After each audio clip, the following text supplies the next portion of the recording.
თათია გარანიძე, რომელიც გახლავთ ნუმეროლოგი, ფსიქოლოგი და კიდევ უამრავი სხვა რეგალიის მატარებელი. მოგესალმებით ქალბატონო თათია, მადლობა პირველ რიგში რომ ჩვენს გადაცემაში მონაწილეობთ. მადლობა თქვენ. მივესალმები ტელემაყურებელს და მინდა გითხრათ რომ ნუმეროლოგია ეს იმაზე მეტია ვიდრე ახლა იცის ხალხმა, ხო? იმიტომ რომ ეს არის ჩვენი დაბადების თარიღი. ეს არის ჩვენს დაბადების თარიღში ჩადებული მონაცემები, რომელიც იშიფრება რიცხვებით და გვეძლევა საშუალება რომ უკეთესად გავიცნოთ საკუთარი თავი.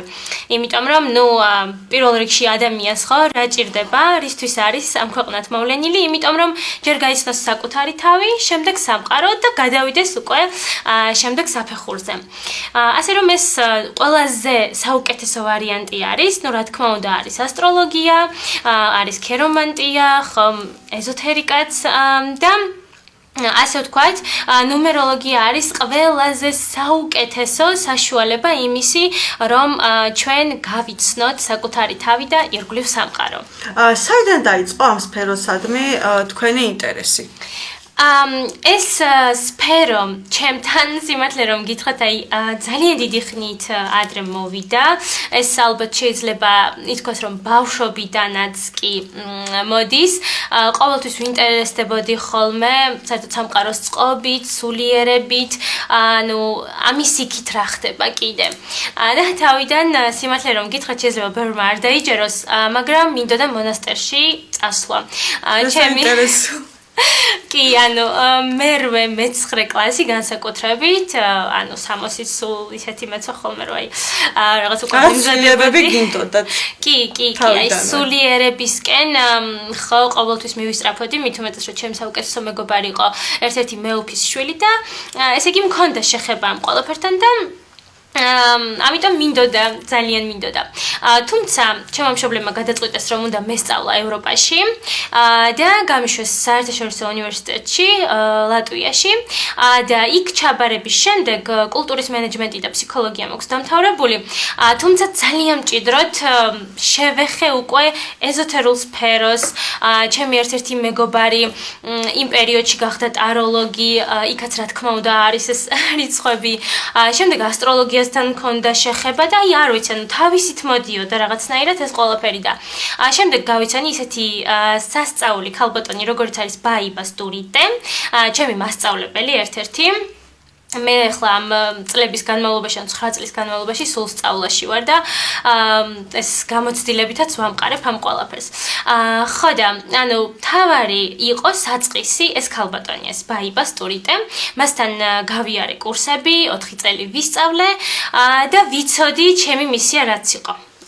თუმცა ვერანაირად მაინც საკუთარ თავს ვერ ვაიძულე რომ ასე ფართო მასებზე გავსულიყავი და უფრო ახლოს გამეცნო ეს ნუმეროლოგია ადამიანებისთვის. მაგრამ ხო იმის მიუხედავად რომ მე მუშაობდი ტელევიზიაშიც მუშაობდი ტურისტულ ორგანიზაციაშიც, ძალიან ბევრ წამყვან მრავალფეროვანი მუშაობის გამოცდილება დაგროვებია თამის განმავლობაში. დიახ, და სხვათა შორის HR მენეჯერად მუშაობდი Apple-ში და Lufthansa-ში.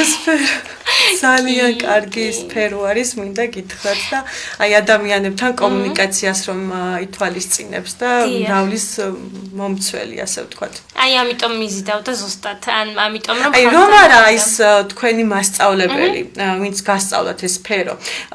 წახვიდოდით, ვთქვათ, იგივე, ვთქვათ, გააგრძელებდით ამ სფეროში თუ შეიცვლებოდა რაიმე? მე მგონი რომ მაინც გავაგრძელებდი, თუმცა შეიძლება უფრო დიდი ხანი დიდი გზა გამევლო, ხო, ამისთვის. ბაიბა ძალიან სასწაული ადამიანია და უფრო გამათამამა, უფრო რაღაცნაირად ყოველთვის მასწავლებელს დიდი მნიშვნელობა აქვს, ამიტომ გეთანხმებით ნამდვილად. დიახ, და უფრო მარტივად წავედი ამ გზით. თუმცა ჯერ იქ დავიწყე, ევროპაში დავიწყე.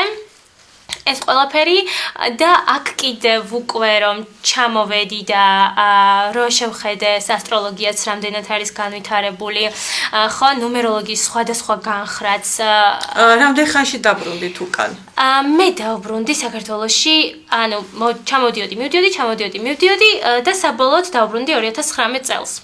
ყველას ვეუბნებოდი რომ 20-20 იქნებოდა რაღაც სასწაული წელი, ანუ არ ვიცოდი რა მოხდებოდა კონკრეტულად, მაგრამ 20-20 არის რახუს წელი, 4-იანის წელი და მეთქი რაღაცა იქნება. ამიტომ არ ვიცი გული მიგრძნობდა თუ რა, 2019 წელს დავბრუნდი საქართველოში, მეთქი ცოტა ხანი საქართველოში ვიყოთ და მე ვნახოთ ხო რა იქნება და აი 2020 წელს ეს ლოკდაუნის ყველაფერი და დავრჩი იმის შემდეგ უკვე დავრჩი და საკუთარი ბიზნესიც წამოვიწყე მე რაღაც ეტიკეტის სკოლა დავაარსე, ანუ ისევ სხვა კუთხით წავედი, რომ ანუ ეს ჩემი შინაგანი გინდოდათ რომ რაღაცნაირად ცხოვრებაში გქონოდათ. კი და ხალხთან ურთიერთობა, ბავშვებთან ურთიერთობა და უფრო მრავალფეროვანი პროფესია მინდა გითხრათ რომ გააქვთ. კი, ძალიან დიდი გამოცდილება მაქვს და ყველაფერი უკავშირდებოდა ადამიანებს და მათი ბედის მონაწილედ ყოფნას. მოდი ასე ვიტყოდი. გასაგებია ის მომენტი, რომ ახლა მშობლებს უნდათ რომ თქვათ შულს მისცენ უფრო ისეთი საუკეთესო განათლება და ამიტომაც წახვედით თქვენ სასწავლად ევროპაში. აქ არ იყო იმ პერიოდში, თქვათ აი ამ ეს სფერო იმდენად განვითარებული, რომ აქ მიგეღოთ იგივე განათლება? კულტურის მენეჯმენტი ავირჩიე მაშინ და ფსიქოლოგია. აქ რა თქმა უნდა იყო ყველაფერი, უბრალოდ აი ეს ჩემი ზედმეტი სულიერება, ჩემი ზედმეტი სიახლოვე ტაძართან რა თქმა უნდა კარგი იყო, მაგრამ ერთადერთი შვილი ვარ და რა თქმა უნდა ჩემს მშობლებს ეშინოდათ რომ ეს ერთადერთი შვილი მონასტერში არ წავიდეს და ხო ხდებით მაინც და თან იქ ახლა მთლად ისე არ წავედი, ნაცნობებიც იყვნენ, ანუ იცოდნენ სად მიშვებდნენ და ამიტომ გადაწყვიტეს რომ ევროპული განათლება, ევროპული დიპლომი საუკეთესო ვარიანტი იქნებოდა ჩემთვის. ესე იგი, როგორც თქვენ აღნიშნეთ, წახვედით, მიდიოდით თქვათ ევროპაში, მოგზაურობდით ასე თქვათ ხანდახან იყავით საქართველოში, ხან მიდიოდით ევროპაში. აი ამ ხნის განმავლობაში რა შეიცვალა თქვენს ცხოვრებაში და როგორ ფიქრობთ, აი რა უნარჩვევები შეგძინათ კონკრეტულად აი ამ სფერომ მიღებულმა სწავლამ. აი იქ სწავლობდით როგორც თქვენ აღნიშნეთ, ხო? რით განსხვავდება, ასევე დავამატებდი ევროპული სწავლა და ქართული სწავლა პარალელი რომ გავავლოთ. კი, ეხლა რაც შეეხება საქართველოში სწავლას და აქაურ მიდგომას, რა თქმა უნდა, ესეც უნდა აღვნიშნოთ, რომ ძალიან დახვეწილია და ვითარდებით და წინ მივდივართ, თუმცა ევროპაში არის უფრო მეტი თავისუფლება, მე ვიტყოდი იმ კუთხით, რომ ადამიანებს აქვთ ძალიან დიდი არჩევანი. აი თუნდაც საგნები რომ აირჩიონ, ანუ მქონდა ისეთი შემთხვევა, რომ აი დავუშვათ დამატებითი ენები, ხო, შვედეთში მინდოდა ძალიან წასვლა და ნუ რა თქმა უნდა ავისრულე ოცნება წავედი და იმისთვის მჭირდებოდა ნუ რაღაცა მეთქი ელემენტარული რომ ხალხთან ვისაუბრო. ამისი საშუალებაც მომცეს უნივერსიტეტში. ასევე დამოუკიდებლად ვაკეთებდით ხოლმე გამოფენებს, დამოუკიდებლად ვაკეთებდით ხოლმე შეხვედრებს, რაღაც ხო აქტივობებს და გქონდა ძალიან დიდი თავისუფლება. სწავლის პერიოდი 4 წელი გაგრძელდა. დიახ. და კიდევ დამატებით რაიმე კურსი გაიარეთ ამასთან? დიახ, ანუ ბაიბასთან გავიარე დამატებითი კურსი და იქაც რა თქმა უნდა 4 წლის განმავლობაში ვსწავლობდი. მართალია, ანუ უფრო მოკლე სწავლება აქვს, ეგ 1 წლიანი არის, მაგრამ მე რატომღაც არ ვიცი, იმდენად ვიყავი დაინტერესებული ზოგადად ბაიბა ასწავლის ვიდურ ასტროლოგია, ნუმეროლოგია, მითოლოგიასაც, იმიტომ რომ ყველაფერი ეს არის ბმაში, ანუ ყველა კავშირში არის ერთმანეთთან. დიახ, ერთმანეთთან ძალიან დიდ კავშირშია და სხვათა შორის აი ასტროლოგიაც, ხო, კლასიკური ასტროლოგია რომ განვიხილოთ, ხო, ვინც ჩემთან მოდის, ვინც აკეთებს ბედის მატრიცას, ძალიან ბევრ ადამიანს უკვე გამოვლილი აქვს ყველაფერი და გაოცებულები არიან, რომ აი, იცი რა, რაღაც აი ასტროლოგმაც ეს მითხრა, მაგრამ შენთან უფრო ჩაშლილია ეს ყველაფერი, ხო? აი, მოდით უფრო განვავრცოთ, რით განსხვავდება ეს ასტროლოგია და უშუალოდ ეს ნუმეროლოგია? რა კავშირში არის, თქვათ, ერთმანეთთან? დიახ, პირველ რიგში მოდი ის აღვნიშნოთ, რომ ყველა რიცხვს ყავს თავისი პლანეტა. ხო, ანუ პლანეტების გარეშე ეს რიცხვები არ არსებობს და როგორც რიცხვი ახდენს ზეგავლენას ადამიანზე, ხო, ასევე ეს მართველი პლანეტა ახდენს, ხო, აი მაგალითად 9-იანის არის მარსი, 6-იანის არის ვენერა და ასე შემდეგ, ხო, ყველას თავისი აქვს და თუ საუბრობთ რომ მაგალითად ადამიანი არის 6-ში დაბადებული, ხო, მისი მართველი პლანეტა უკვე ვიცით რომ იქნება ვენერა შესაბამისად, ხო, და ამას უკვე თავისი მახასიათებლები აქვს. მაგრამ თვითონ ბედის მატრიცა სადამდეც მე მივედი, ხო, ეს არის საკმაოდ ახალი მეთოდი და ბედის მატრიცა მოიცავს უფრო სიღრმისეულ ასპექტებს, როგორიც არის აი მაგალითად წინა ინკარნაცია და როგორიც არის დაუშვათ კონკრეტულად ფინანსების სფერო, ურთიერთობების სფერო, მშობლებისგან დატოვებული კარმული ვალები და ნუ ძალიან ბევრი რაღაც არის, ხო? სიყვარულიც შეიძლება, ხო, მათ შორის. კი, ანუ ისიც კი შეგვიძლია ვნახოთ თქვენი პარტნიორი რა ენერგიის მატარებელია. ხშირ შემთხვევაში ეს ენერგია ემთხვევა ხოლმე დაბადების დღეს. და ძალიან ბევრჯერ ყოფილა ისე რომ აი მაგალითად მეთქი 5-იანის მატარებელია და აუ კი 5-შია დაბადებული, ანუ ესე. თუ შეიძლება რომ აი თქვათ თუ არ გვყავს ან მეუღლე არ ვართ დაქორწინებული და მომავალში ესე გამოვითვალოთ ვინ იქნება აი თქვათ ჩვენი თუნდაც მეუღლე რომ ვისთანაც გვექნება ესეთი ჰარმონიული ურთიერთობა და ვიქნებით ბედნიერები. აი თუ შეიძლება ამების გარკვევა წინასწარ და გაგება. გაგება შეიძლება, რა თქმა უნდა. ეს ყველაფერი ჩანს ადამიანის წარსულიც, ჩანს ადამიანის მომავალიც, თუმცა არის ერთი მაგრამ, ძალიან დიდი მნიშვნელობა აქვს იმას, პლუსში არის ადამიანი თუ მინუსში. ანუ ეხლა ეს რას ნიშნავს? ხა, ეს ნიშნავს იმას, რომ ყველა ადამიანს აქვს თავისი დადებითი მხარეები, უარყოფითი მხარეები. მინუსი უარყოფითი. მინუსი უარყოფითია კი. პლუსი დადებითი და ამ ენერგიებსაც აქვს ესეთი თავისი დადებითი, უარყოფითი თვისებები და ჩვენ უნდა ვიცოდეთ რა არის ჩვენი მოცემულობა, რომ პლუსში გამოვიყენოთ ეს რაღაც მომენტები. ხო, აი დავუშვათ თუ ავიღებთ ერთიანს, ეს არის ლიდერობა. მზე, მანათობელი, მაგრამ მინუსში ეს არის მარტოობა. აი მხოლოდ მე ვარ, არავინ არ მჭირდება, განსაკუთრებით ქალბატონები ხდებიან ხოლმე ძალიან ძლიერი, ავტორიტარული და მოკლედ ხო, ნუ აი ესეთი განსხვავებები არის. როგორ შეგვიძლია რომ აი ეს ციფრები 1-დან, მე როგორც ვიცი 1-დან 9-მდე ანგარიშობენ რაღაც თუნდაც დაბადების წლიდან გამომდინარე, ან წელიწადის უკაცრავად წელიწადის თვიდან გამომდინარე და კრიბავენ ერთმანეთს და რაღაცა ერთ ციფრი უნდა გამოვიდეს. მე როგორც ვიცი 1-დან 9-მდე არის, თუმცა თქვენ სანამ გადაცემამდე ვისაუბრეთ ამასთან დაკავშირებით და თუმცა თქვენ მითხარით რომ კიდევ არის აქ სხვა რაღაცები, ამაზეც რომ ვისაუბროთ. დიახ, ესე იგი ნუმეროლოგია ზოგადად არის აი ძალიან ფართო მცნება და არის იმაზე საუბარიც, ეს მეცნიერება თუ ეზოთერიკის ნაწილია, თუ რა არის, იმიტომ რომ ჩვენი ცხოვრება ხო ყოველთვის გამოკვლევა, ყოველთვის სწავლა და ნუ ახლა ნუმეროლოგიასთან დაკავშირებითაც არის სხვადასხვა აზრები. და რა თქმა უნდა ნუმეროლოგიას აქვს სხვადასხვა განხრა, ხო? სხვადასხვა მიმდინარეობა. ან თქვენ რაც თქვით 9 რიცხვი. ეს არის კლასიკური ნუმეროლოგია, პითაგორას კვადრატი დგება, ითვლება ადამიანის სულის რიცხვი, ბედის რიცხვი, ანუ მისია და რეალიზება. და შემდეგ ამ ყველაფრით ხდება იდენტიფიცირება ადამიანის, მისი მისიის და ანუ რეალიზებული როგორ იქნება. თუმცა ამის გარდა, ნუ ესეც მაქვს შესწავლილი, რა თქმა უნდა, ანუ ყველაფერი ასე ვთქვათ ნაბიჯ გავიარე. თუმცა 2006 წელს და ანუ ჩამოაყალიბეს ბედის მატრიცა. ნატალია ლადინი არის მისი დამფუძნებელი და ეს ყველაფერი, ანუ რაც არის ბედის მატრიცაში, განხილულია 22 ენერგიით.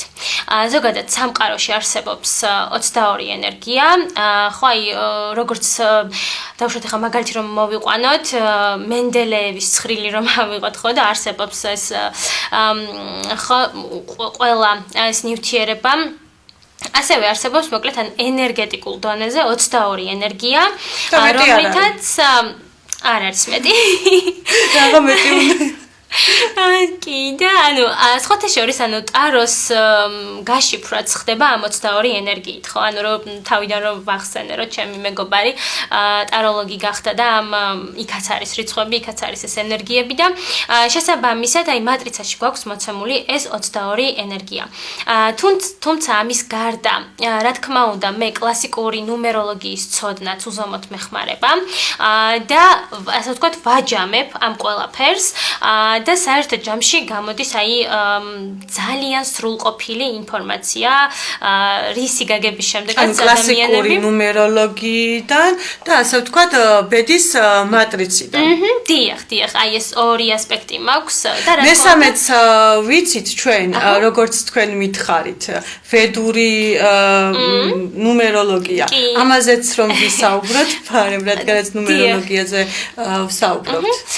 ვიდური ნუმეროლოგია, ასტროლოგია, მითოლოგიიდან უმეტესწილად აღებული მაქვს მითოლოგია ამ ნუმეროლოგიასთან ერთად, იმიტომ რომ ეს არის ძალიან საინტერესოა და მაგალითად რომ ყვები ხოლმე თუ რატო არის ხო აი დავუშვათ 7-იანს რატო აქვს ენერგია მხოლოდ სხეულში და 4-იანს რატომ აქვს მაინც და მაინც ენერგია თავში ხო აქ მოვაყოლებ ხოლმე ვიდურ მითოლოგიას სადაც ანუ რაჰუ და კეტუ ხო რომელიც არის კარმული კვანძები სხვებისგან განსხვავებით ეს არ არიან ასე ვთქვათ პლანეტები თუმცა მოიხსენიებენ ხოლმე როგორც პლანეტებს და ეს ორი ერთად იყო ანუ ერთი რიცხვი გქონდა ადრე და შემდეგ ნუ რაღაც ისეთი გადაწყვიტეს რაც არ უნდა გადაეწყვიტათ ანუ და ამ სხვა რიცხვებმა მოკლედ ჩათვალეს რომ ნუ უნდა განადგურდეს ეს რაჰუ და კეტუ თუმცა დალია ელექსირი და მე გაიყო ეს ყველაფერი ანუ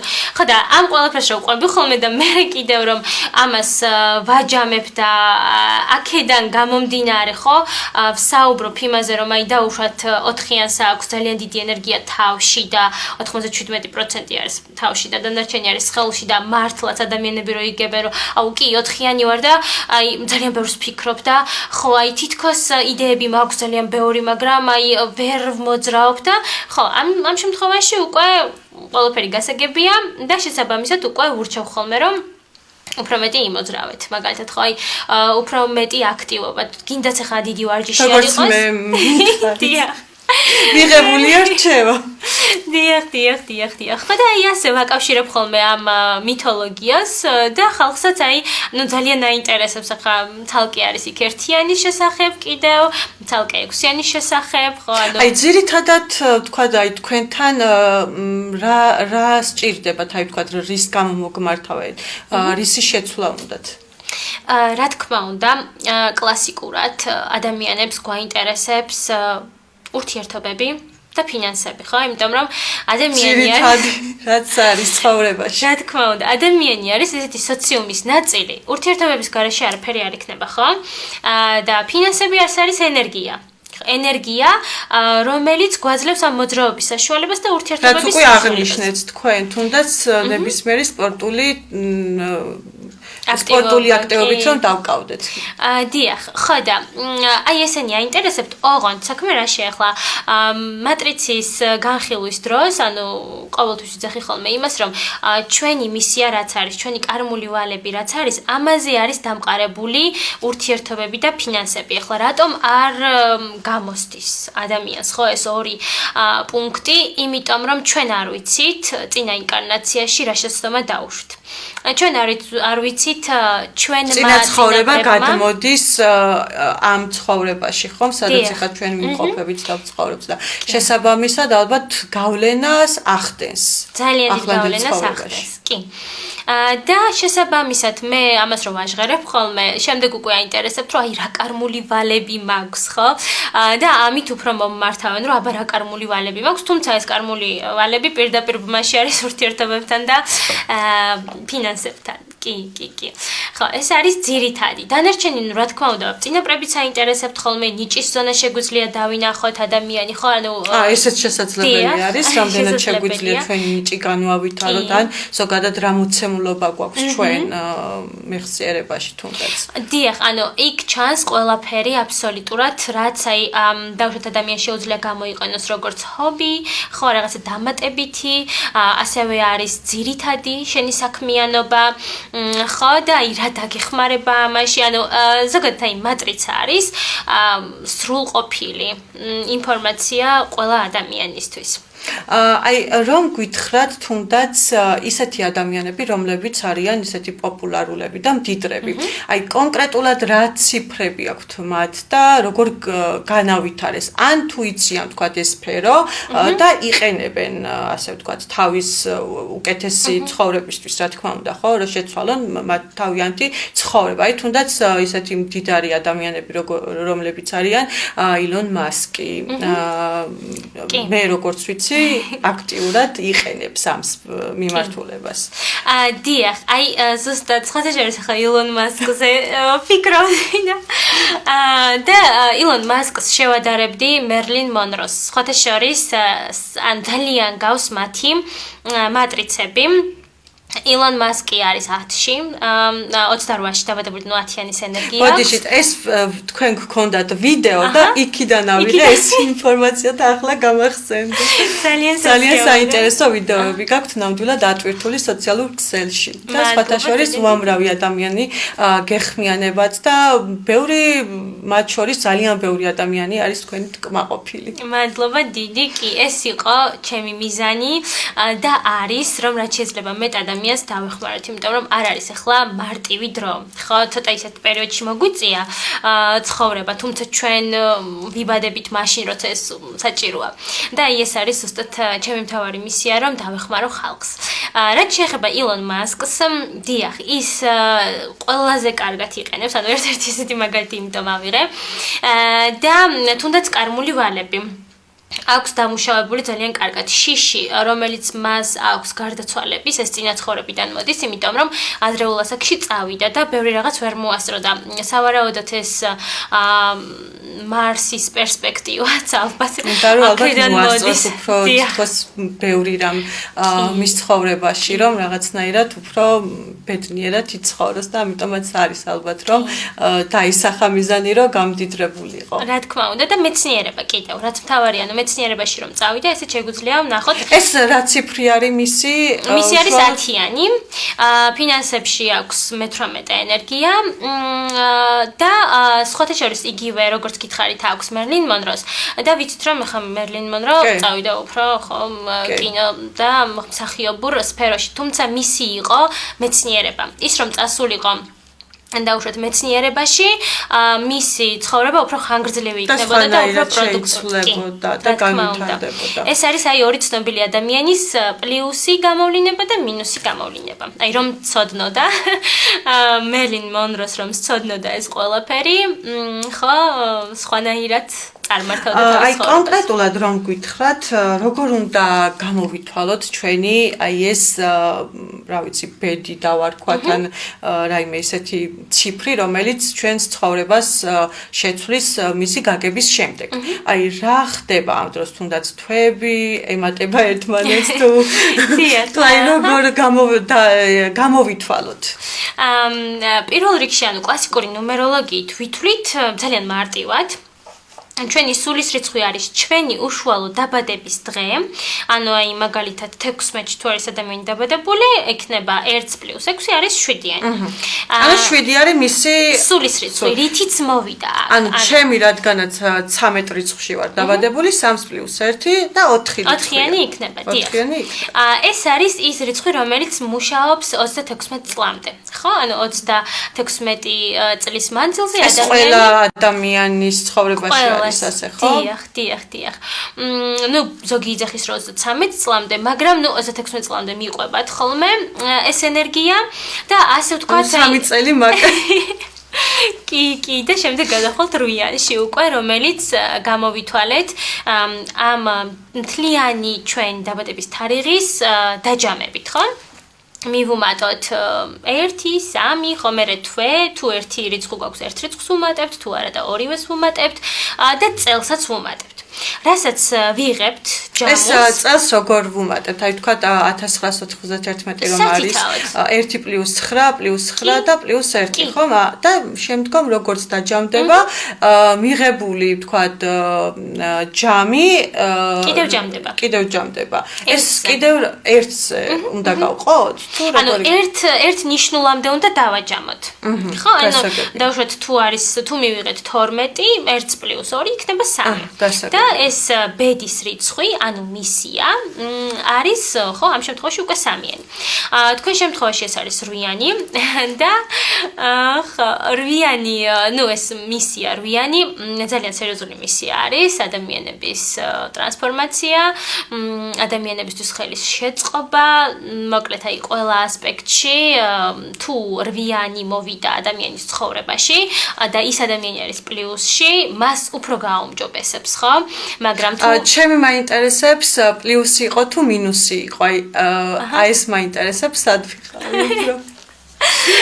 ხო, ну თქვენს შემთხვევაში ჩვენ მატრიცაც განვიხილეთ და თან ახლა ასეთ სფეროში ხართ და რა თქმა უნდა ეს პლუსია, იმიტომ რომ ძალიან ბევრ ადამიანთან გიწევთ კომუნიკაცია და რაც შემთხვევით ძალიან სასიამოვნოა, მინდა გითხრათ, მიყვარს აი ზოგადად ხალხთან კომუნიკაცია, მასთან ურთიერთობა და რაც ყველაზე მთავარია ჩემთვის მათი დახმარება. აი იმდენად სიამოვნებს ადამიანების დახმარება, რომ ხშირ შემთხვევაში აი ქუჩაშიც რამის სახლის კარებამდე იმდენად აი მინდა რომ რაღაცნაირად ბოლომდე დავეხმარო. კი, ეს არის საერთოდ 4-იანები, ძალიან გამცემი ადამიანები არიან, ასევე 8-იანიც, ну მართალია ხა 8-იანს აქვს კიდევ იქ თავისი სამართლიანობის ძალიან დიდი დოზა, რომ ანუ სამართლიანად უნდა ეს ყველაფერი გააკეთოს, თუმცა აი 4-იანი არის გამცემი აი ყველას გადაყვებაზე, თუმცა ის მომენტი, რომ მათ ასე ვთქვათ თავის შეფასება სწორად ასე ვთქვათ მოახდინონ, აუცილებლად არის ცოდნა ამ ენერგიის როგორ მუშაობს, იმიტომ რომ ხშირ შემთხვევაში 4-იანები აუფასურებენ ხოლმე თავის მიღწევებს. აი ხო, გავაკეთე, კარგი. და გადავედი შემდეგზე, ხო? არა, აი რომ გააკეთებთ, ყოჩახ, კარგია. და მე უნდა წახვიდეთ წინ, იმიტომ რომ საკუთარი თავის შექება, თუნდაც აი ამისი განცდა, რომ აუ კი მეს შევძელი, მეს გავაკეთე, მე ამას დავეხმარე. აი ძალიან დიდ ასე ვთქვათ ენერგიას მოგცემთ, რომ შემდეგი უფრო კარგად გააკეთოთ. რა სიტყვით აი მაგალითად ისეთ ადამიანებზე, ვისაც პირობითად რომ ვთქვათ, არის ახალგაზრდა, უსურს რა თქმა უნდა სწავლა, განათლების მიღება, კარიერული წინსვლა, მაგრამ ამასთანავე, ну, ისეთ პერიოდში ვცხოვრობთ, მოგეხსენებათ ფინანსური სიტუაცია, მდგომარეობა ძალიან ისეთი დაბლა არის, თუნდაც ანაზღაურების მხრივ, ვერ ახერხებენ, თქვათ, ვერც შეთავსებით, ვერც სწავლას და ვერც მუშაობას. აი, თქვენ რას ურჩევთ ამ ადამიანებს? სად შეიძლება აი ასეთი ადამიანების, თქვათ, მიმართულება როგორი არის? სად უნდა წავიდნენ? როგორი მიმართულებით უნდა იარონ, რომ აი იმ სწორ გზაზე წავიდნენ და არ შეუხვიონ? რჩევა რომ მივცეთ. დიახ, ანუ პირველ რიგში ამ შემთხვევაში ვურჩევ ყველა მშობელს, პირველ რიგში მშობლებს ვურჩევ, რომ აუცილებელი არის გავიგოთ ბავშვის პოტენციალი. ძალიან ესეთი მადლიერი ვარ იმ მშობლების, ვინც ჯერ თვითონ გაიარა ჩემთან კონსულტაცია და მატრიცა შეადგინეს და შემდეგ უკვე შვილებზე გააკეთეს და ნუ ვინც უკვე დიდი იყო, ასე ვთქვათ 16-17 წლის ხო ბავშვები, მათ პირდაპირაც ჰქონდათ ჩემთან შეხება, პირდაპირაც ვესაუბრე და აი ეს არის ყველაზე მთავარი, რომ უნივერსიტეტში ჩაბარების დროს, ხო რაღაცა თავისი საქმის არჩევის დროს ბავშვებმა უნდა იცოდნენ საკუთარი პოტენციალი, ხო? იმიტომ რომ ახლა დიდებს გვიჭირს გავერკვეთ ჩვენ რა გვინდა, ხო? და გინდათ ვიცოდეთ რა გვინდათ, მაინც კითხვის ნიშანია ხოლმე რომ მართლა ეს მინდა. ხო, ასე რომ ანუ პირველ რიგში მშობლებს მივმართავ, რომ გაარკვიეთ თქვენი შვილის პოტენციალი რა არის, ეს ძალიან დაგეხმარებათ მათთან ურთიერთობაშიც, დაგეხმარებათ გაგებაშიც, ხო, ანუ რა გზით უნდა იაროს ბავშვმა და ბავშვისთვისაც რა თქმა უნდა გაამარტივებთ უფრო ცხოვრებას. და აი ამის შემდეგ რა თქმა უნდა, უკვე ნაბიჯ, როცა მიყვება ადამიანი, მაშინ იცი რა ხდება, სამყარო თითქოს ხელს გიწყობს მერე. იქამდე სანამ მე ამ ხელა ტრანსფორმაციებში ვიყავი და ისიც ვცადე და საკუთარი ბიზნესიც მქონდა და სკოლას გავაკეთე, ბაღიც გავაკეთე, HR-იც ვიყავი, კი, რა თქმა უნდა. წარმატებაც იყო, მაგრამ ძალიან ბევრი უკუსლაც იყო, იმიტომ რომ ეს არ არის ის. კი, წვალება, კი, იმიტომ რომ რაღაცა ასულად ჩამოსვლა და ყოველთვის სამყარო მიმითითებდა რომ შენ ხო იცი რა უნდა აკეთო ხო აი რატომ მაინც ხო აი ეს და ეს უკვე აღარ ექნებათ ბავშვებს როცა საკუთარ გზაზე გახარ გიწყობს სამყარო ხელს რომ ეს უფრო მარტივად მიიღო კი ბატონო ამ ნაწილში გეთანხმებით მაგრამ ერთი რაღაც მაინტერესებს მე პირადად ეხა მაგალითად პირობითად რომ ვთქვათ თუნდაც კარმული კუთხითაც ან აი ამ ციფრების მიხედვით პირობითად რომ ვთქვათ უნდა ვიყო ფსიქოლოგი ხო მაგრამ მე მომწონს პირობითად რა ვიცი ვიყო იურიდიული განათლებით იურისტი აი ეს როგორ იქნება აი ვთქვათ ის თუ მეუბნება რომ ფსიქოლოგი უნდა იყო და მე სხვა რამ მინდა სხვა სპეციალობა მინდა ეს როგორ ხდება აი შეთავსება როგორ იქნება პირველ რიგში მოდი ხა გამეღიმა იმიტომ რომ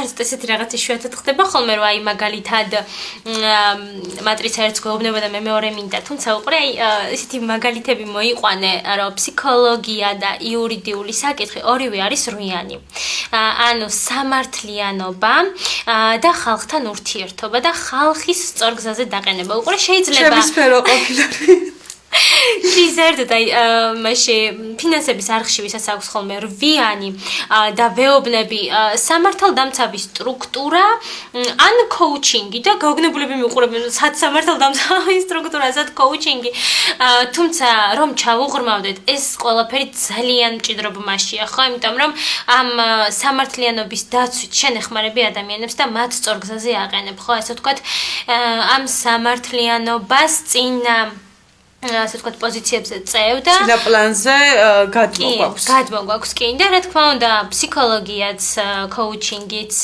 ფსიქიატრიაც ხო ანუ ეს ყველაფერი არის ის რაც ადამიანებს სწორ გზაზე აყენებს აი უფრო რადიკალურად განსხვავებული სფეროები როცა არის ამ შემთხვევაში რა ხდება ალბათ მე ვფიქრობ რომ იმ ციფრებს უნდა დაუჯეროთ ხო და უფრო მიუყვეთ ასე ვთქვათ რომ რაღაცნაირად ცხოვრებაში გაგვიმართლოს მივაღწიოთ წარმატებებს და სწორ გზაზე ვიაროთ ვიდრე ვთქვათ რაღაცა სპეციალობა ავირჩიე ვიწვალე და ვერაფერი ვერ გამომივიდა კი და ეხლა გამახსენდა ორი დღის წინ მქონდა ესეთი შემთხვევა რომ ანუ ადამიანმა მომმართა ჰქონდა რაღაც გარკვეული პროფესია და მინდა შეცვლა ამ პროფესიის მინდა ბიზნესის გახსნა და რჩევები აინტერესებდა რა თქმა უნდა ხო და აი ესეთ შემთხვევაში როდესაც ადამიანებს უნდათ ცვლილება რაღაცის მაგრამ არ იციან სად წავიდნენ ეს არის ძალიან კარგი გასაღები და ასევე შეიძლება კიდევ რაღაც შეცვალოს ან თავისით თუ შეცვალა რა, მაგრამ მაინც ის არ იყოს, ხო? ამიტომ რა თქმა უნდა, თუ დაუჯერებთ რიცხვებს, თუ მივმართავთ სპეციალისტს, ხო? უფრო უკეთესი იქნება. იმიტომ რომ აი რაც უნდა და ანუ პირდაპირ ვუთხარი რომ მეთქი არა ეგ არა მეთქი ჯობია რომ აი ცოტა ესეთი მიმართულებით წახვიდე ხო აი მსგავსი თქვა და აი მსგავსი სფეროები რომ ავირჩიოთ აი მაგალითად ადამიანს მოსწონს თუნდაც მარკეტინგი PR-ი ან რაიმე ცოტა ისეთი მსგავსი სფერო ხომ შეიძლება რომ აი თქვა თუ მეუბნება ციფრი რომ უნდა იყო PR-ში მე მარკეტინგი ავირჩიო პირობითად კი რატომაც არა შეიძლება მთავარი არის რომ აი ის რაც უნდა გაკეთო კი ხო რომ არ დაირღვეს აი ეს შენი კარმული ვალები ხო რაც უნდა განახორციელო უბრალოდ ეს ასპექტი უნდა იყოს თორე თვითონ როგორ შეფუთავ ამას ხო რა განხრით წახვალ ეხლა ამას ადამიანი უკვე თავისი შეგრძნებების დონეზე განსაზღვრავს ნამდვილად გეთანხმებით აი რომ გითხრათ რა გველოდება უშუალოდ 2024 წელს 2024 მოვლენი სხვათა შორის აი 2020 წელზე რასაც ვსაუბრობდი ხოლმე და ზოგადად ეს რიცხვების მიხედვით პროგნოზი ყოველთვის სრულდებოდა. თუმცა იმას რომელი რიცხვებისთვის იქნება რთული წელიწადი, მოკლედ რომ ვთქვი. კი. ესე იგი ეს არის რუიანის წელი და რუიანის წელი არის კი. ზედმეტ ადამიანებს ვისაც აქვთ რუიანი, ხო, ყველაზე მეტად მოეთხოვება წელს დისციპლინა, იმიტომ რომ რვიანი არის, რასაც დასთეს იმას მოიმკი. ხო და წელს არა მარტო წელს უნდა ვიყოთ ძალიან ისეთ სისწორეში და დისციპლინაში, ხო, არამედ როგორც ვიყავით წინა წლებში, ანუ ისე დაგვიბრუნდება ამ წელს ყველაფერი, ხო? ანუ ასე ვთქვათ, ესეთი ბუმერანგის წელი არის, ძალიან დიდი ტრანსფორმაციების წელი არის და ყველა ადამიანი საკუთარ თავზეც ხედავს და ალბათ, ხო, ზოგადად გლობალურად რომ განვიხილოთ, ჩანს ყველაფერი, ხო? იმიტომ რომ ადამიანები კი რაღაც კუთხით შეიძლება უნდოდეთ აღმშენებლობა და რაღაცებს აშენებდნენ და ნუ პროცესებში ერეოდნენ ბუნების ეგონოთ რომ ეს სასიკეთოდ არის, მაგრამ ხო აი ეს ჩარევები ბუნებაში რაღაცა ესეთი ზედმეტი ინიციატივა ხალხის მიმართ, აი ახლა ვხედავთ რომ კატაკლიზმებით ძალიან სერიოზულად ისჯება. და ზოგადად აი იქნება ესეთი ბუმერანგის ეფექტი. ახლა რთული რომ ვთქვათ რომ აი რომელიმე ადამიანისთვის აი ძალიან რთული იქნება, ხო, ნუ ინდივიდუალურად იმაზეა დამოკიდებული როგორ გაიარა თავისი ცხოვრება. თუმცა დაუშვათ შეჯამებით თუ მივიღეთ 4-იანი თუ მივიღეთ შეჯამებით, ხო, ჩვენი რიცხვის და ჩვენი წლის, ხო, ამ 2004 წლის არის რუიანი და აი მაგალითად საერთო წელი, ანუ ადამიანის წელი არის ერთიანი. ამ შემთხვევაში ვიღებთ 9-იანს, ხო? ანუ 9-яნის წელი ცოტა რთულია, 4-яნის წელი არის რთული, 7-яნის წელი არის რთული. აი ამ პრინციპით თუ მივუდგებით, ხო, მაშინ ადამიანი ცოტა უნდა ფრთხილად იყოს, იმიტომ რომ ეხლა 9-იანი არის დასასრული. აი ფრთხილად იყოს რასთან დაკავშირებით, მაგალითად, პირად ცხოვრებაში თუ ზოგადად აი ან თუნდაც კარიერული წინსვლისთვის. 4-იანს უკეთესი იქნება თუ აი კარიერაში მიაქცევს ყურადღებას, ხო? იმიტომ რომ აი ეს 4-იანი ვისაც გამოსდის, უფრო იდეების დონეზე შეიძლება რაღაც ვერ დაალაგდეს და ვერ განახორციელოს ის, რაც უნდოდა. ეხლა 7-იანი ვისაც ექმნება, ამ შემთხვევაში საქმე გვაქვს სულიერებასთან და აი სულიერ დონეზე როგორ გრძნობს ადამიანი თავს, იმას უნდა მიაქციოს ყურადღება, იმიტომ რომ შეიძლება შეექმნას რაღაც კრიზისები. რაც შეეხება 9-იანს, ანუ 9-яნის შემთხვევაში ადამიანი ფრთხილად უნდა იყოს ჯანმრთელობასთან, იმიტომ რომ ამ წელს არის რაღაც ესეთი ტრანსფორმაციული დასასრული, ხო, მაინც ახლა 9 წელი კლასიკური ნუმეროლოგით ბოლოა, ხო? და ამ შემთხვევაში ეს არის უკვე ესეთი ცოტა საფრთხილო მოგზაურობის კუთხითაც. ასე რომ აი ჯანმრთელობას უნდა გაუფრთხილდეს, ვისაც გამოუვიდა 9-იანი. ეცით კიდევ რა მაინტერესებს, პირადად მე მაინტერესებს, აი 0 ციფრი რიცხვი რას ნიშნავს ზოგადად? ნუ 0 ვიცით რომ არაფერს არ ნიშნავს, ისეც რომ ვიმსჯელოთ, მაგრამ თქვენი მხრიდან საინტერესო იქნებოდა. 0-იანი, დიახ, 0-იანი აძლევს გარკვეულ რიცხვებს დამატებით ძალას, ხო? ეს არის ესეთი განულების ეფექტი და მოდი ვთქვათ, რომ ანუ სხვათა შორის აი როგორც არაფერია, ისე ყველაფერია, ხო? იმიტომ რომ შევხედოთ სამყაროს ენერგიას, ისიც 0-იანს გავს, ხო, აი 21 ენერგია არის სამყაროს ენერგია და იქ ასეთი 0-იანი არის გამოსახული და კი. და ეს აძლევს ადამიანებს იმის საშუალებას, რომ გამოიყენონ დადებით ასპექტში. თუმცა ძალიან ბევრი ადამიანია, მაგალითად 10-ში ვინც არის დაბადებული 20-ში, 30-ში, ხო? ამას იყენებს ხოლმე ცოტა ცუდად ადგილას, როცა არ არის საჭირო განულება, მაშინ ნულდებიან, ანუ ინსტინქტურად რომ მიდის ადამიანი, ემოციურად რომ მიდის, ნუ შეიძლება რაღაც შეცდომები დაუშვას და გაანულოს თავისი ცხოვრება და რაღაცა ახლიდან დაიწყოს, ხო? თუმცა როცა იცი ადამიანმა როდის უნდა გამოიყენო ეს, ხო, ეს არის ძალიან დიდი ძალა. როგორ შეგვიძლია რომ აი ხშირად ხდება ხოლმე წყვილებს შორის დაშორება? როგორ შეიძლება ისე განვითარდეს მოვლენები, ან თუ არის შესაძლებელი რომ რაღაცნაირად ისე მოაგვარონ სიტუაცია აი ამ ციფრების მეშვეობით რომ ვთქვათ ისევ გააგრძელონ ერთად თანაცხოვრება? ყველა ადამიანს ყოველი წლის მანძილზე ხო ანუ წელს მე მაქვს მაგალითად ერთი ენერგია, მომავალ წელს მაქვს სხვა და წყვილებს შორის ეს ენერგიებიც ჯამდება და გვაძლევს რაღაც კონკრეტულს. ამიტომ ყოველთვის უნდა გავითვალისწინოთ ხოლმე ის, აი ჯამური ენერგია რა არის და იმის მიხედვით უნდა იმოქმედოს, ხო, ამ წყვილმა.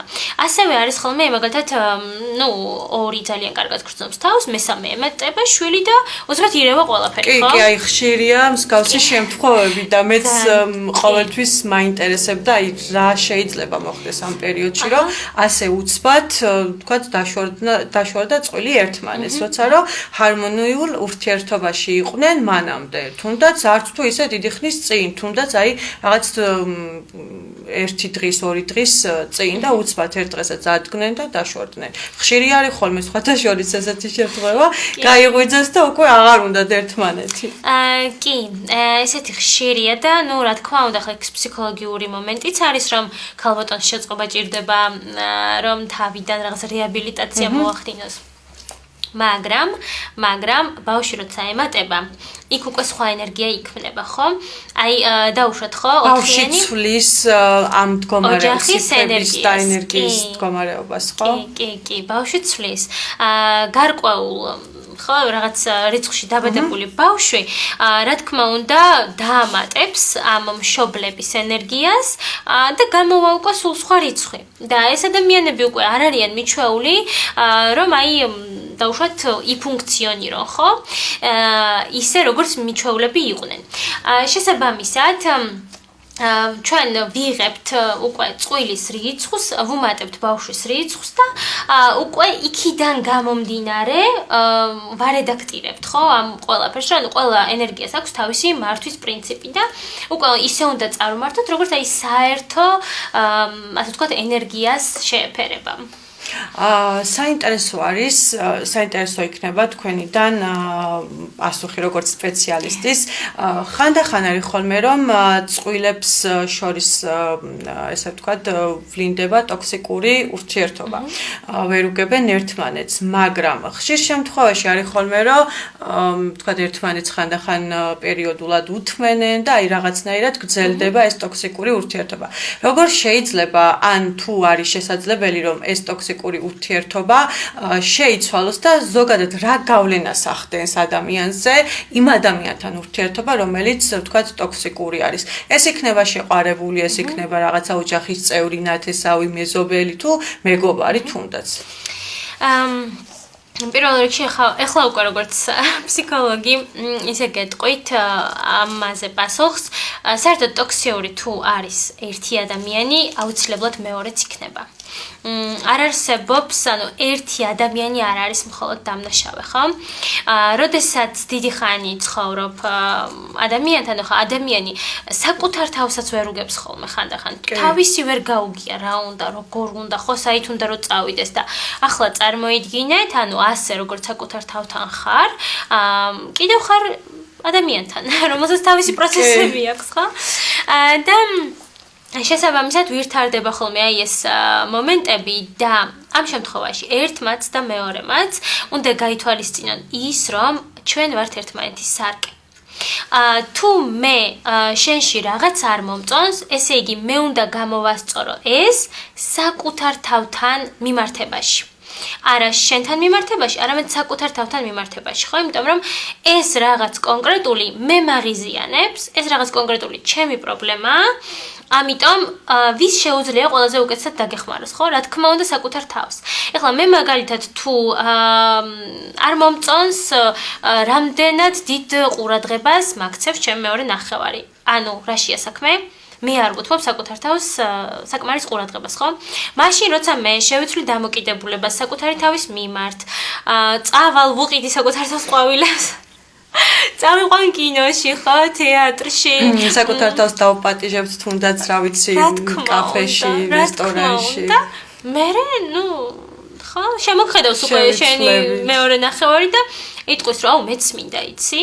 ანუ მეც მინდა შენთან ერთად და ისიც გადმოდგავს ნაბიჯებს. ამიტომ ადამიანებმა უნდა ის გავითავისოთ. ეს მეთოდი თუ არის შესაძლებელი ესე ეფექტურად გამოვიყენოთ და რამდენად თქვა ამართლებს. ამართლებს 100%-ით ამართლებს, უბრალოდ ძალიან ძნელია ხოლმე. ეხლა ესე რომ усმენ და რომ გისმენენ ხო ეს ეკრანიდან, თითქოს ყველა აცნობიერებს, რომ აუ კი, ხო იცი, ანუ რაღაცა ხო არის ეს სიმართლე, მაგრამ მე კონკრეტული მომენტი რომ დგება და შენ რომ გეხება უკვე ეს რთულია. იქ იმიტომ რომ ირთვება ემოციები, იქ იმიტომ რომ ირთვება რაღაცა ის ფეთქებადობა, ხო ეს ყველა ქიმიური პროცესი მიმდინარეობს და რთულია ესე ცივად, ხო შეხედო ამ ყველაფერს. ხო როგორც აი ლოგიკურად თითქოს ლოგიკას მე აღარ ექვემდებარები, მაგრამ ამ შემთხვევაში კიდევ ერთი რჩევა შემიძლია მოგცეთ, უბრალოდ დაიცადეთ.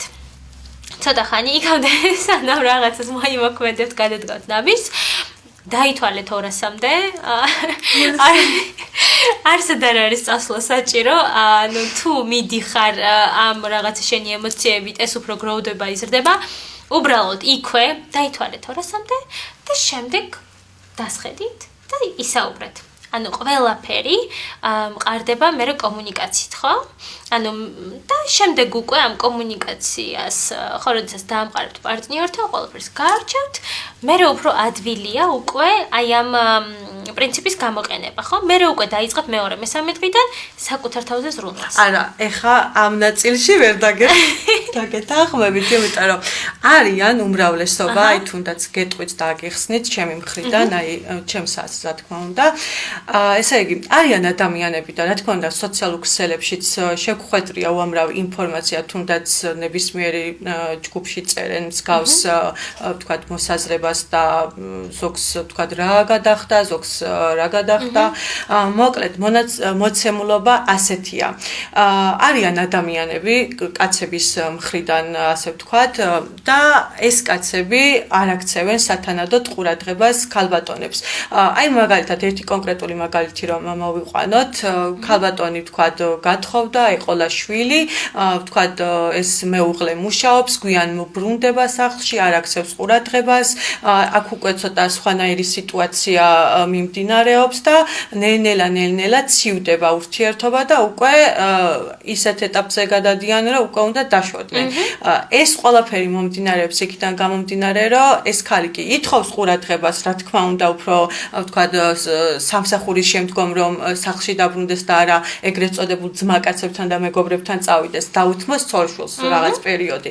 ამას ითხოვს ზოგადად ქალების უმრავლესობა, რომ ვთქვათ მეუღლე მოგვაქციოს ყურადღება. თუმცა დღევანდელ მოცემულობაში და პირობებში 99% ქალბატონების უჩივის თავის მეუღლეს აი ამ კონკრეტულ საკითხში. უყურადღებობას. როგორ შეიძლება ხა ერთი შეხედვით კი თქვენ როგორც აღნიშნეთ მართლა ვითომ ესე ადვილია ყველაფერი, მაგრამ არც ასეთი მარტივი არის ურთიერთობების დალაგება მაშინ როცა მეუღლე არ გიწყობს ხელს. თან მით უმეტეს როცა ორსულად იმყოფება თუნდაც მეუღლე და იქ ცოტა სხვა კუთხით ვითარდება ყველაფერი. მოკლედ ძალიან დიდი პრობლემებში არიან ქალბატონები და აი ეს არის ზუსტად როგორ შეგვიძლია რომ ამ კონკრეტულ მოცემულ სიტუაციაში ვიმოქმედოთ. კი, ეს საკმაოდ დიდი პრობლემაა და ამ ყველაფერს უნდა მივუდგეთ კომპლექსურად, იმიტომ რომ მოდი იქიდან დავიწყოთ, მამაკაცები არიან უფრო პოლიგამური, ხო? და ჩვენ ქალბატონები უფრო მონოგამურები ვართ. როდესაც თან მამაკაცი უკვე რაღაცას მიაღწევს, ანუ ბუნება ეს, ხო? ფსიქოლოგიური მომენტია, რომ რაღაცას რომ მიაღწევს მამაკაცი, უნდა ჰქონდეს ახალი მიზანი. შესაბამისად, ანუ იმ მიზნისთვის რომ აქვს უკვე მიღწეული, ხო, რომ მეუღლეა, სახლშია, ყველაფერი კარგად არის, ხო? ამას უკვე ფიქრობს, რომ რაღაცა იმდენი ყურადღება უკვე აღარ უნდა დაუთმოს, რამდენიც იქამდე, ხო? ეს უნდა მამაკაცებმა გაითავისონ ძალიან კარგად, რომ პირიქით, ხო? უკვე მოვიყვანეთ, უკვე სახში მყავს და აღარ ჭირდება ყურადღება. კი, ანუ ყველა ზღაპარიც მასე არ მთავრდება, ანუ გათხოვდა შექმნეს ოჯახი და შვილები და მთელი ამბები. კი, ესეთი სასიამოვნო დასასრული არის ხოლმე. თუმცა, აქ უკვე იწყება მეორე ეტაპი. ხო და აი ამას ვერაცნობიერებენ მამაკაცები, რომ იმ მეორე ეტაპის საწყისია და იმ მეორე ეტაპზე უნდა ერთად წახვიდეთ. იქამდე თუ მოდიოდით ერთად, ანუ საერთოდ როგორ ხდება, ხო? ადამიანებს აქვთ რაღაცა საერთო, ან სამსახური, ან ინტერესები, ხო, იმის გარდა რომ იზიდავენ ერთმანეთს გარეგნულად, რაღაცა საერთო უნდა ჰქონდეთ, ხო? რაღაცა ფასეულობები და ამის ნიადაგზე ქმნიან ოჯახს. შემდეგ განვითარება უნდა იყოს ასევე მზარდი ამ საერთო ინტერესებიდან გამომდინარე, ხო? და როდესაც ინტერესები იყოფა, ქალბატონის არის ოჯახი, ბავშვი, დაუშვათ და მამაკაცის არის მეგობრები, სამსახური და ასე შემდეგ. აი, ეს არ უნდა დაუშვათ, რომ გაიყოს ეს ინტერესები, ხო? მამაკაცებმაც უნდა მიიღონ მონაწილეობა ოჯახში, ხო, ასევე ქალბატონსაც უნდა ჰქონდეს იმისი საშუალება, რომ თუ სურს, რა თქმა უნდა, იმუშაოს, თუ სურს განვითარდეს და ერთად უნდა იარონ. ეს იქნება სულიერი განვითარება, პროფესიული ერთმანეთს დაეხმარონ იმის მიუხედავად თუ ერთ სფეროში არ არიან. რამდენად დაეხმარება უშუალოდ ეს ნუმეროლოგია, აი მსგავს წყვილებს პირობითად რომ. დიახ, ეხლა ამ ყველაფერს უფრო ფსიქოლოგიის კუთხით განვიხილავდი.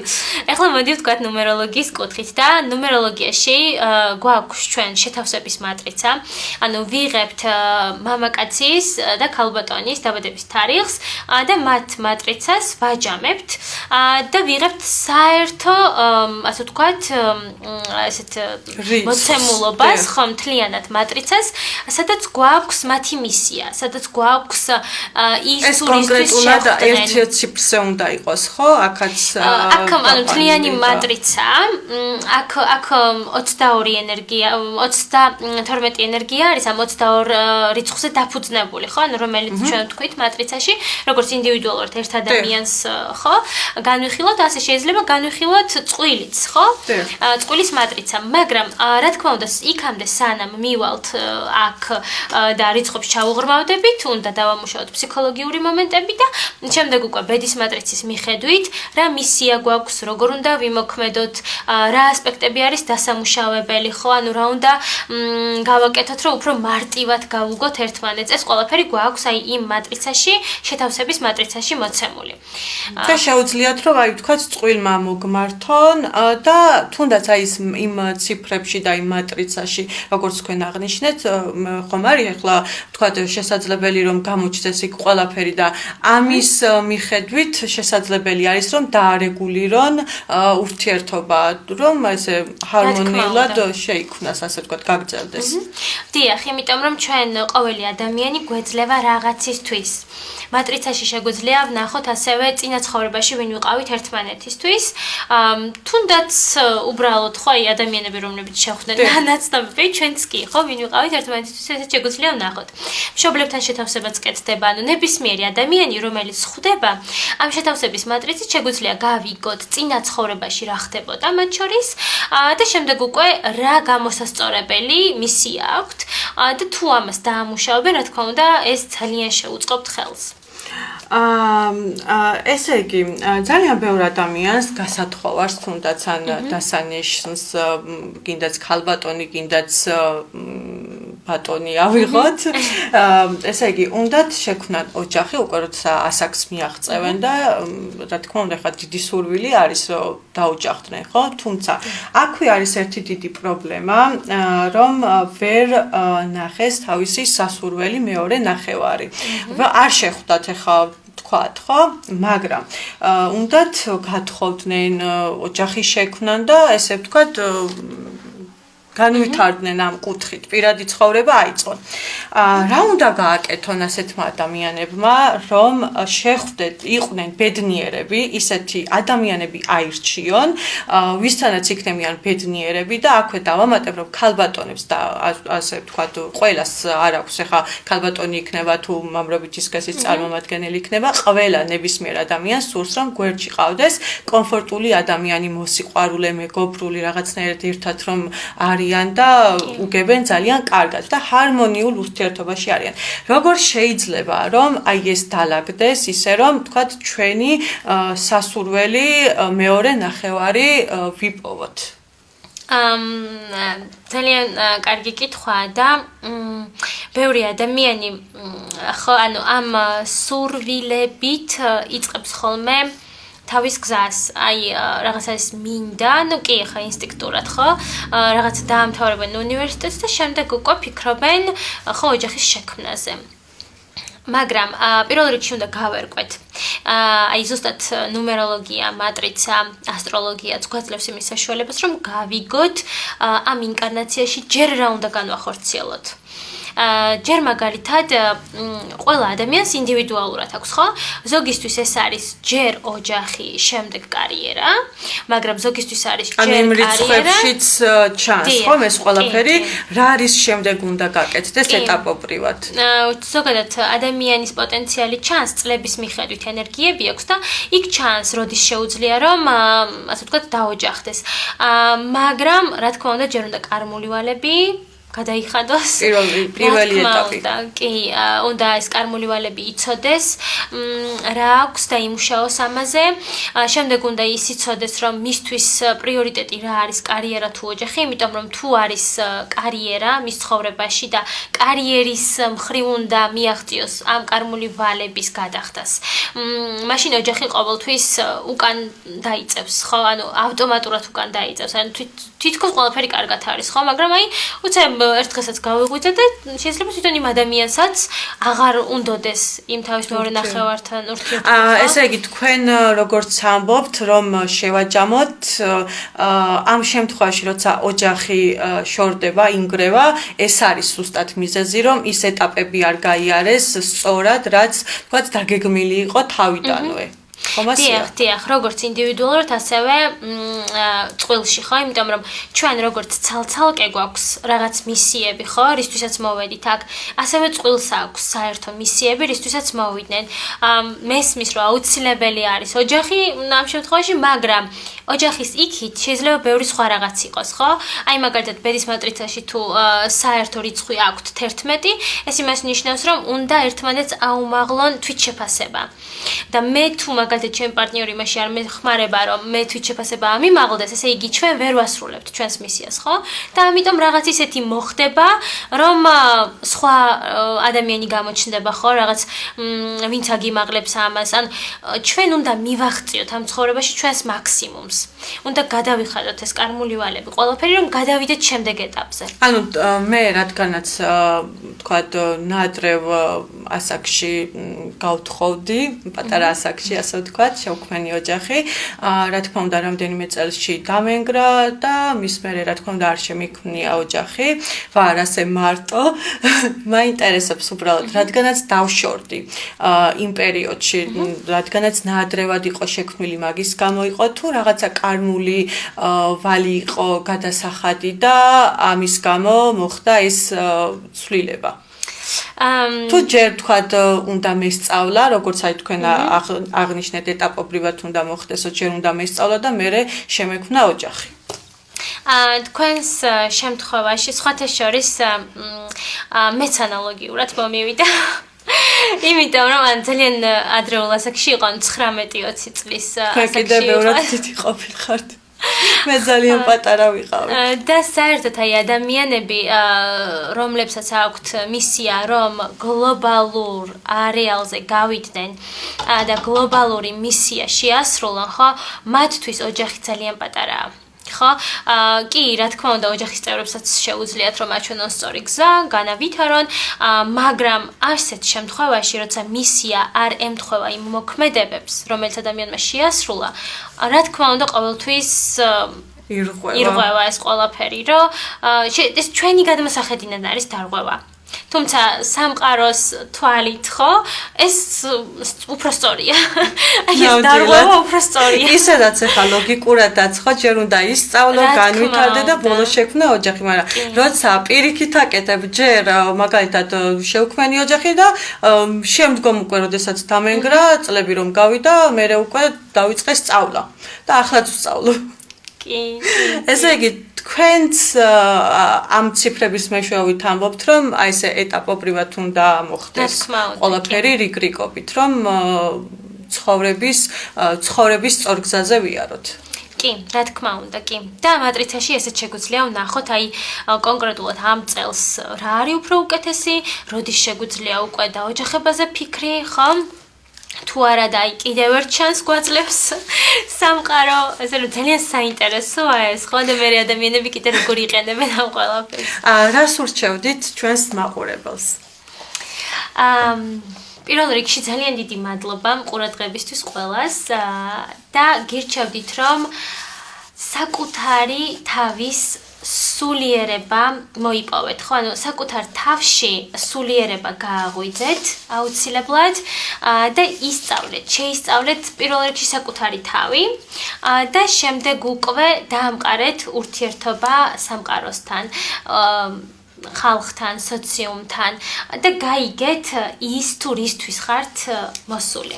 ყველა განსაკუთრებული ვართ, ამიტომ და მადლობა სამყაროს, მადლობა უფალს, რომ ასეთ დროს ვცხოვრობთ. ანუ გვაქვს უკვე იმისი საშუალება, რომ ასტროლოგიით, ნუმეროლოგიით ხო შევიცნოთ საკუთარი თავი.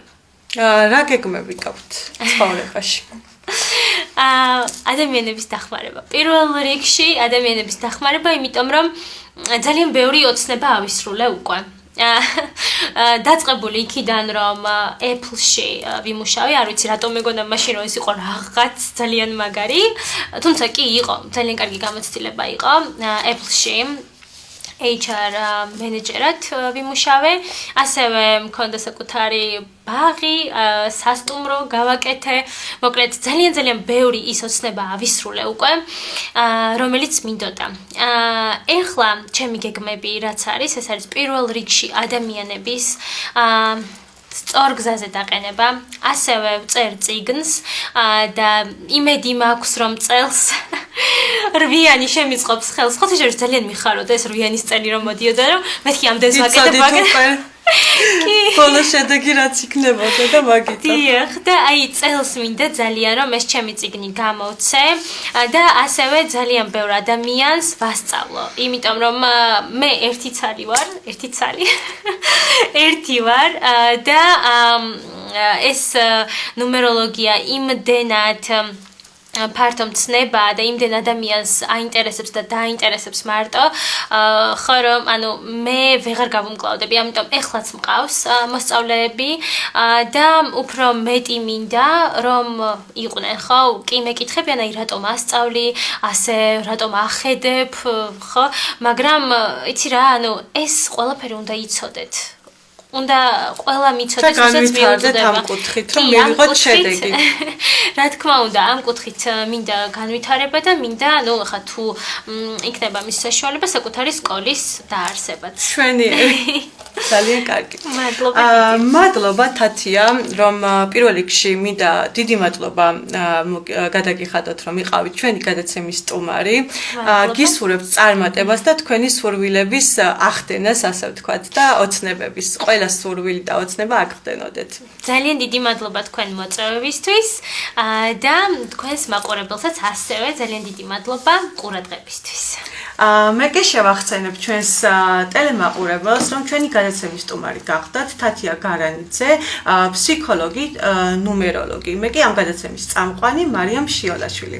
გემშვიდობებით, მომავალ შეხვედრამდე.